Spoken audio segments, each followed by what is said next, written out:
if you watch an old movie sometime, it's this fascinated me as a kid, where you'll see white people racist against other white people. Like it was like, yeah, I would date her, but she's Polish, and you know how my mom feels about Polish folks. You're like, what? That was Or that the Irish.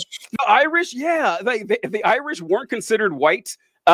Italians, which probably surprises people when they hear that. Like they weren't. If you read Ben Franklin's writings back in the 1780s or something like that. Oh, shit. Ben Franklin didn't think German people were white. Well, yeah. So Ben Franklin, So what he's referencing there, you read my mind. Ben Franklin, there's like this treatise he wrote about the United States. Now he just assumed that this is going to be a white country. He's like, yeah, this is going to be a country for white people, and he said, I think, and it was funny reading the people that Ben Franklin considered white. He didn't consider Irish people white, Swedish people white, French people.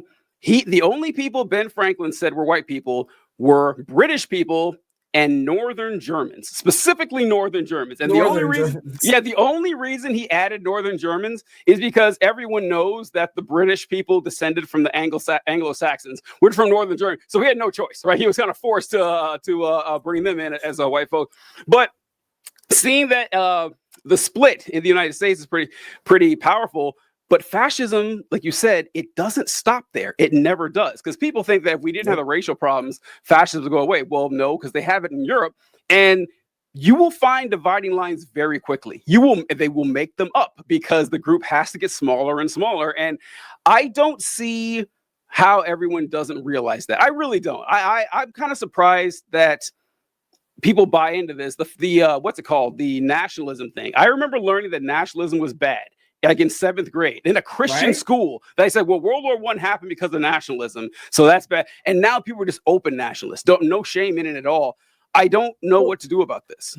The thing that's changed that blows me away is like Trump is actively talking about just like taking over countries. And there's not even like a semblance, like even Putin said he was doing it to like denazify Ukraine. Yep. But there's not even like a semblance of, a good reason. It's just, no, we want their shit and we're going to go take it. And I'm like, this is like 1400s level of like evil conquering colonization. You know what I mean? Like even Putin like came up with a bullshit reason. You know what I mean? Like, but Trump's not even attempting to. He's literally saying we're just going to take it because we want it for the resources. And that's just wild to me. I never thought I'd see that. Yeah, it feels like a dream. It feels like a weird dream because, look, it was not past my imagination that the United States could be taken over by a fascist ideology and a dictator or someone who just had expansionist and violence in their mind. I didn't think that was impossible, but I thought if it happened, it'd be through someone more competent, right? Or someone, right? Like that's the one that gets me. It really does. Because look, say what you want about the like the medieval aristocracy or whatever. I have no love for them whatsoever.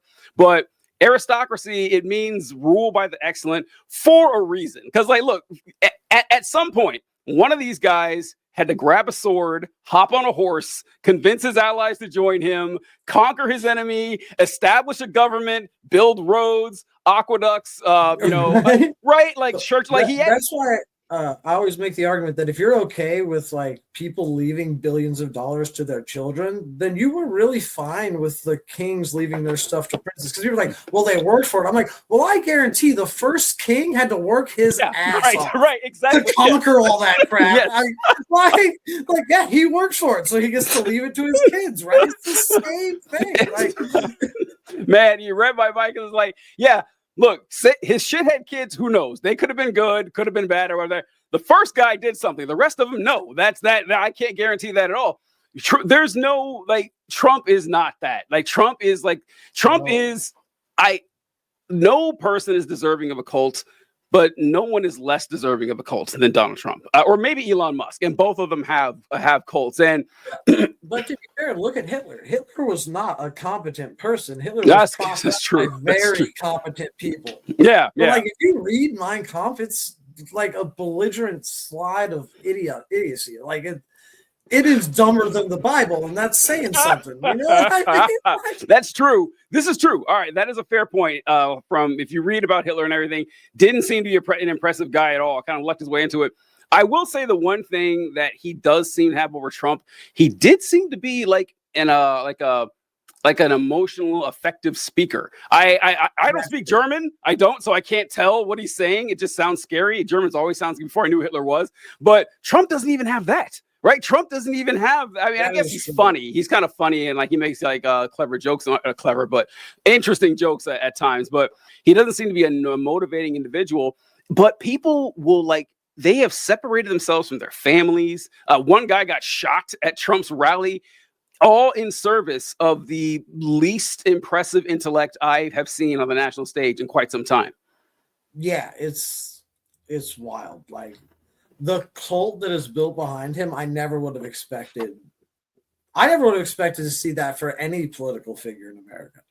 Like, there's a good 20 to 30% of this country that trust Trump over their own family, and that's wild to me. It's kind of scary because even the Nazis didn't have that. You know what I mean? Not on the worship level like this. I mean, there's people who literally think he's the second coming, and yeah, the in Trump we trust folks and everything. And yeah. I saw a poll the other day, and it was to the American populace in general and to Republicans, Democrats, and independents. And the poll question asked, if Donald Trump decided to suspend certain parts of the Constitution, would you be okay with it? And 36% of Republicans said, yeah, I'd have no problem with it. At 30, that's not a majority, but that is a massive number. 36%, 36% of the Republicans say, yeah, if Trump wants to. And he said he would do it. He said it multiple, yeah, the Constitution needs to be suspended for this reason.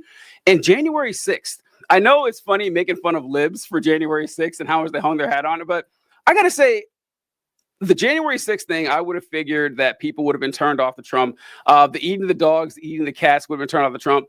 And that's kind of the part that I am kind of stuck in this position where, as bad as the country was, I always thought, well, we're better than that. There's no way we're actually that bad. Yeah, right. It's just like, I know we're bad. You know, there's a lot. I thought once he got, found guilty of 34 felonies. Mm-hmm. I mean, I was like, there's no way we're going to elect a felon, right? Like, the American people aren't going to do that, right?